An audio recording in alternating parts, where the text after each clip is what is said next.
출애굽기 14장 말씀이 홍해에서 이스라엘이 애굽으로부터 구원받은 내용을 담고져 있습니다. 15장 말씀은 동일한 사건을 노래, 찬양으로 쓴 시입니다. 1절에서 18절까지가 모세가 찬양하고 있고요. 그리고 19절에서 21절까지는 미리암이 하나님을 찬양하는 내용입니다. 유대인은 이 노래를 전통적으로 바다의 노래라고 그렇게 말합니다. 15장은 출애굽과 관련 지어서 몇 가지 중요한 특징을 우리 가운데 알려주는데요. 성경에 나오는 히브리 노래 가운데 온전한 형태를 가지고 있는 최초의 시, 최초의 찬양이 출애굽 15장입니다. 그리고 또 출애굽 사건이 이제는 완전히 끝났다라고 종결하는 선언하는 노래이고요. 그래서 애굽의 노예에서 이스라엘 백성들의 신분이 이제 하나님의 백성으로 바뀐 것을 상징하는 노래가 이 15장입니다. 그러나 이 15장을 보면 여러 주제들이 얽혀져 나타내고 있지만 전체적인 강조점은 오직 하나입니다. 그것은 이 모든 일을 행하신 오직 여호와 하나님을 찬양하는 것, 그것이 15장 그리고 찬양의 주제입니다. 자, 1절을 보면요, 이때에 라고 시작을 하고 있습니다. 이때는요, 출애굽기 14장 30절 말씀에 여호와께서 이같이 이스라엘을 애굽 사람의 손에서 구원하심에 이스라엘이 바닷가에서 애굽 사람들이 죽어 있는 것을 보았더라 라고 한 그날을 말하고 있습니다. 여러분, 우리가 보아야 될 것은 구원에 대한 새 생명을 얻은 재창조에 들어간 그 하나님의 백성의 최초의 반응이 무엇입니까? 찬양이라는 것입니다. 지금 모세와 이스라엘 백성들은 여호와 하나님의 행하신 그 신실한 인격과요, 그리고 행하신 일들을 지금 찬양하고 노래하고 있습니다. 여기서 찬양이 말하는 히브리시의 최초의 이 시를 통해서 찬양이 무엇인가에 대해서 우리 가운데 말씀해 줍니다. 1절에 보면요, 내가 여호와를 찬송하리니 라고 얘기하고 있습니다. 찬양이 무엇이라고 알고 계십니까? 찬양은요, 대상이 있는 노래라는 것입니다. 여호와 하나님께 불러드리는 노래, 여호와 하나님을 노래하는 것, 그것이 찬양이라는 것입니다. 1절에서 18절 말씀까지 여호와라는 말이요, 상징적으로 무려 11번이 사용되어지고 있습니다. 그리고 1장 전체 27절까지를 보면요, 18번이나 여호와라는 단어를 사용하고 있습니다.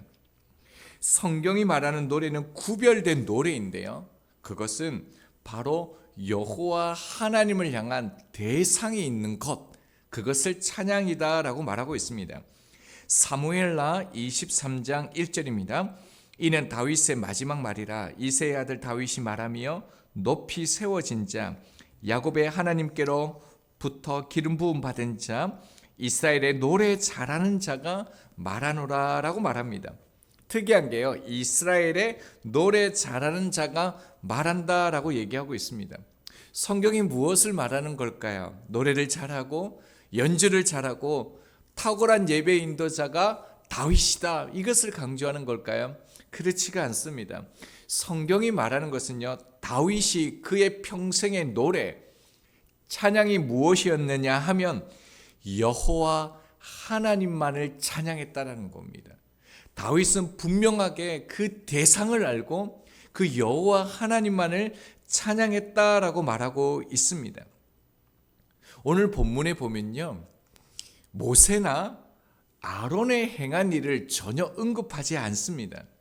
여러분, 한번 생각해 보십시오. 그 수백만의 사람을 이끌고 나온 모세, 아론, 얼마나 수고했겠습니까? 그러면 간단하게라도 수고했다, 충성되었다, 이렇게 그들을 칭찬하는 말이 있어야 되는 거 아닙니까? 그런데 전혀 언급하지 않습니다. 왜 그렇습니까? 사람은 찬양의 대상이 아니기 때문에 그렇습니다. 찬양은요, 나를 위한 게 아닙니다. 내 마음을 준비하는 것도 아닙니다. 어떤 순간이라도요, 찬양의 대상은 내가 아닙니다.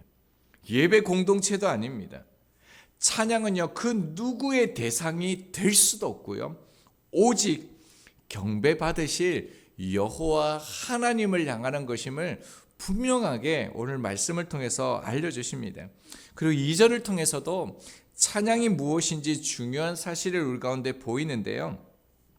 찬양은 대상이 있을 뿐만 아니라 자신의 고백이 되어야 된다는 것입니다. 자, 2절을 보면서요. 2절에는 나라는 단어가 계속적으로 반복되어집니다. 2절 말씀 보겠습니다.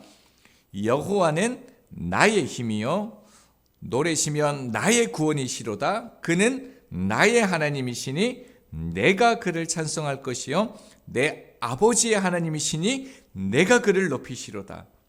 여러분 좀 이상하지 않습니까?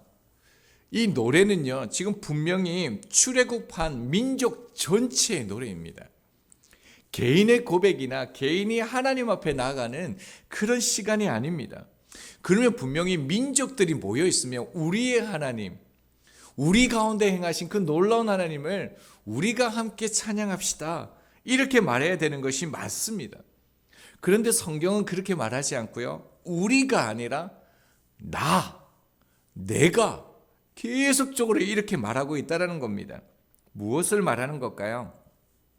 찬양은 여호와 하나님을 향하는 것뿐만 아니라 반드시요 자신의 고백, 신앙이 되어야 된다는 것을 말하는 것입니다. 그러니까 찬양은요 감정이나 느낌이나 분위기가 아니라는 거예요. 많은 사람들이 부르는 곡이기 때문에, 가사가 좋기 때문에, 함께 부르기 때문에 하는 게 아니라는 거예요. 찬양은 반드시 그 어떤 찬양이라도요 내 고백, 신앙, 믿음이 담겨져 있는 것이어야 한다는 것을 강조하는 것입니다.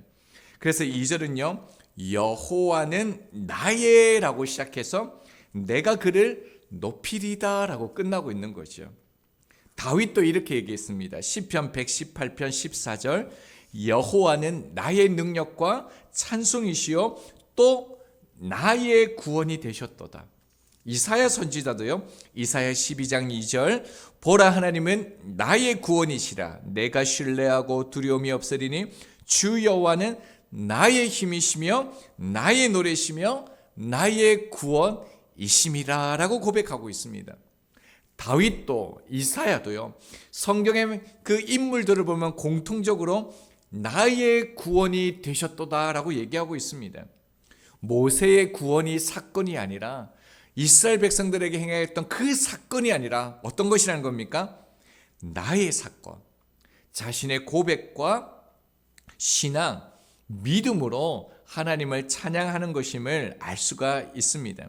그래서 저희들의 찬양이요 더욱더 믿음의 고백, 우리의 신앙의 고백이 될 수 있기를 바랍니다. 자, 3절을 보겠습니다. 여호와는 용사로 지금 칭송을 받습니다.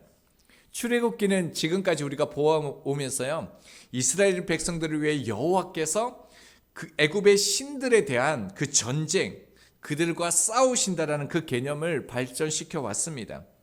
그뿐만 아니라 여호와 하나님을 용사라고 말하고 있는데요, 이것은 특유의 그 히브리식 은유의 그 표현입니다. 자, 용사에는요 반드시 적군이 있죠. 그리고 용사는 어떻습니까? 결국 승리한다라는 의미가 있습니다. 자, 그렇다면 하나님이 용사이신데 하나님의 대적이 누구입니까? 자, 4절을 보면요 바로의 병거와 그의 군대라고 얘기합니다. 6절은요 주의 오른손이 원수를 부수니이다 라고 얘기하고 있습니다. 7절은요 주를 거스르는 자라고 표현되어지고 있습니다. 자, 이 대적이 결국 용사이신 여호와 하나님 앞에서 어떻게 되어집니까? 5절을 보면요 깊은 물이 그들을 덮으니 그들이 돌처럼 깊음 속에 가라앉았도다 라고 노래하고 있습니다. 깊은 물이라는 이 단어는요 하나님께서 그 창조하실 때 쓰셨던 그 단어입니다. 창세기 1장 2절입니다. 땅이 혼돈하고 공허하며 흑암이 깊음 위에 있고 하나님의 영은 수면 위에 운행하시느니라. 이 5절의 깊음과 같은 단어가 뭐냐면요, 혼돈, 공허, 흑암이라는 단어입니다. 그러니까 이 출애굽 사건을 하나님께서 이 세상을 창조하신 사건과 연결하고 있는 것입니다. 용사이신 이 하나님께서 흑암과 혼돈과 같은, 공허와 같은 이 세력을 어떻게 해요? 멸망시키신다는 거예요. 반드시 승리하신다는 거예요. 그리고 당신의 백성들에게 온전한 그 승리와 구원을 주신다는 겁니다. 하나님의 그 구원은 무엇입니까? 물리적인 것으로 끝나지 아니하고요, 우리의 그 영적인 구원을 그 포함하는 그 용사가 여호와 하나님이라는 것을 말씀해 주십니다. 자, 이후부터는 조금 간략하게 한번 살펴보겠습니다. 4절에서 8절 말씀은 하나님의 능력으로 말미암아 애국 군대가 홍해의 바다에 수장되어지고 이스라엘 백성들을 구원하셨음을 보게 되어집니다. 그리고 9절에서 12절 말씀을 보면 여호와 같은 분이 없음을 선포하고 있습니다. 어떤 사건이 있었습니까? 애국 군대가 출애굽한 그 이스라엘 백성들을 따라잡자 아주 의기양양했습니다. 그런데 어떻게 됩니까? 결국 하나님의 명령으로 물이 합쳐져서 애국 군들을 10절을 보면요, 납처럼 산채로 잠겨버렸다라고 표현하고 있습니다.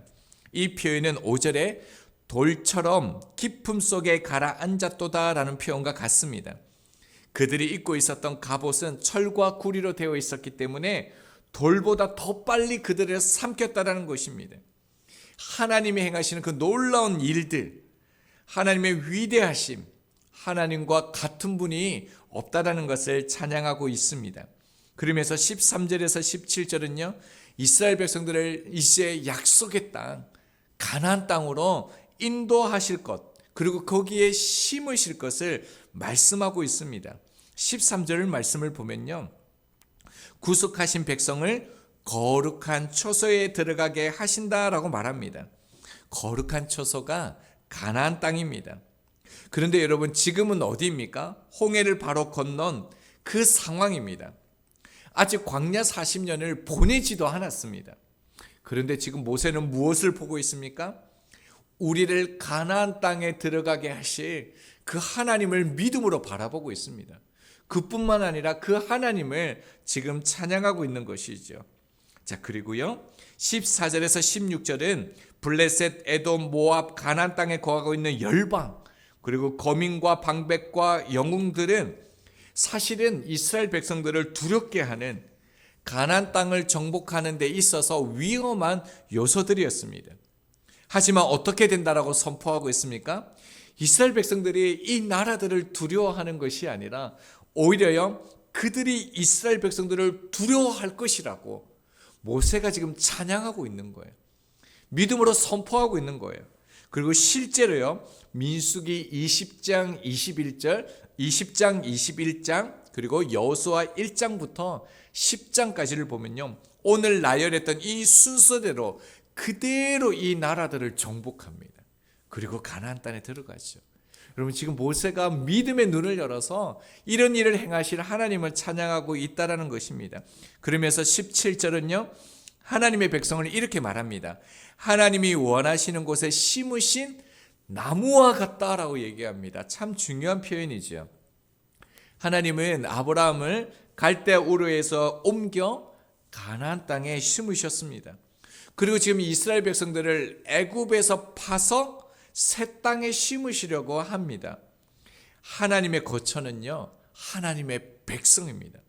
그래서 하나님의 백성은 거룩하신 하나님의 그 성소가 되어지는 것입니다. 자, 동일하게요, 하나님께서는 그리스도를 통해서 우리를 세상으로부터 옮겨와 새로운 삶의 영역에 심으셨습니다. 우리 몸이 그래서 교회, 성전이 된 것입니다. 에베소서 2장 22절입니다. 너희도 성령 안에서 하나님이 거하실 초소가 되기 위하여 그리스도 예수 안에서 함께 지어져 가느니라. 주님이 우리 안에 거하시는 성전이 저희들도 된 것입니다. 그러면서 마무리로 18절에 모세는 이렇게 말하지요. 여호와께서 영웅무궁하도록 다스리시려더라 하였다라고 말하고 있습니다. 모세의 노래가 어떻게 시작했습니까? 여호와로 시작했습니다. 그리고요, 여호와로 지금 끝나고 있습니다. 모세는요, 오직 여호와 하나님만이 나의 통치자이심을, 나의 왕이심을, 나의 주인이심을 믿음의 신앙의 고백으로 고백할 뿐만 아니라 찬양하고 있습니다. 이제 말씀을 적용하겠습니다. 2절 하반절을 보면요, 어떻게 표현하고 있습니까? 내 아버지의 하나님이시니다 라고 찬양하고 있습니다.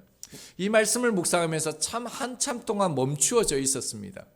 왜 모세가 내 아버지 하나님을 찬양하고 있을까요? 여기서 내 아버지 하나님은요, 아브라함의 하나님, 이삭의 하나님, 야곱의 하나님을 말하는 것입니다. 이상하지 않습니까? 출애굽 사건 뒤에, 구원의 사건 뒤에 왜 내 아버지의 하나님을 찬양하고 있는 것일까요? 모세의 신앙의 고백인데요, 아브라함의 하나님, 이삭의 하나님, 야곱의 하나님이 우리들을 출애굽을 하게 하셨고 이 출애굽을 완성하셨다라고 하는 그 신앙의 고백, 믿음, 그 언약의 그 말씀을 믿는 이 찬양을 지금 모세가 하고 있는 것입니다. 여러분, 하나님께서 아브라함을 부르셨을 때 어떻게 말씀하신지 잘 아시죠? 이렇게 말씀하셨습니다. 창세기 26장 4절이요. 내 자손을 하늘의 별과 같이 번성하게 하며 이 모든 땅을 내 자손에게 주리니 내 자손으로 말미암아 천하 만민이 복을 받으리라 라고 말씀하셨습니다. 하나님은 과거의 믿음의 그 조상들 아브라함, 이삭, 야곱의 믿음을 보심으로 무엇을 약속해 주셨습니까? 내가 내 자손들을 책임지겠다. 언약으로 삼으셨습니다. 그리고 지금 하나님은 그 약속을 지키셨음을 지금 모세가 지금 선언하고 찬양하고 있다라는 겁니다. 여기서 저에게 중요한 교훈을 발견하게 되어집니다. 그것은 다음 세대를 위해서 부모들이 해야 할 일들이 있다라는 겁니다. 저희들이 날마다 부모들이 다음 세대를 일으켜 달라고 기도하고 있습니다. 이 땅을 책임지는, 하나님께 쓰임받는, 능력 있는, 믿음을 가지는 그런 다른 세대가 아니라 다음 세대가 되게 해주십시오라고 우리가 기도하고 있습니다. 네, 그렇게 마땅히 기도해야 됩니다. 그러나 저희들이 그렇게 기도하기 전에요, 다음 세대라는 이 말은요, 믿음의 앞 세대가 없이는 존재할 수 없는 개념이라는 것을 우리가 먼저 오늘 본문을 통해서 기억해야 합니다.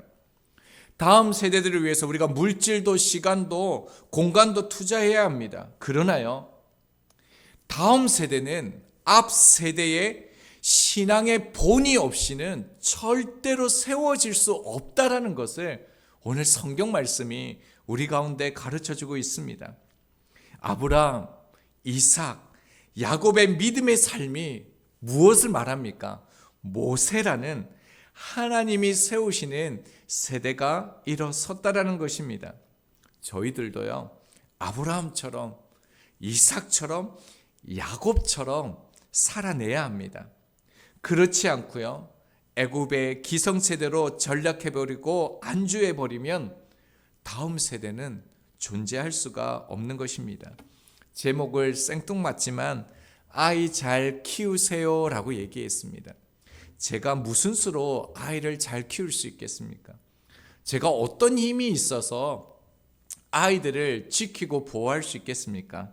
그러나 제가 말씀의 은혜를 입는 삶의 방식을 살아가면 반드시 우리 하나님이 우리의 아이들을, 자녀들을 다른 세대가 아니라 다음 세대로, 홍해 앞에 선 모세처럼, 골리앗 앞에 선 다윗처럼 내 아버지의 하나님 믿음을 가지게 할 것입니다. 하나님, 다시 한번 우리 부모 세대 가운데 하나님의 말씀, 그거 딱 하나 붙잡고 살아갈 수 있는 저희가 되기를 소망합니다. 하나님이 우리의 자녀를 키우십니다.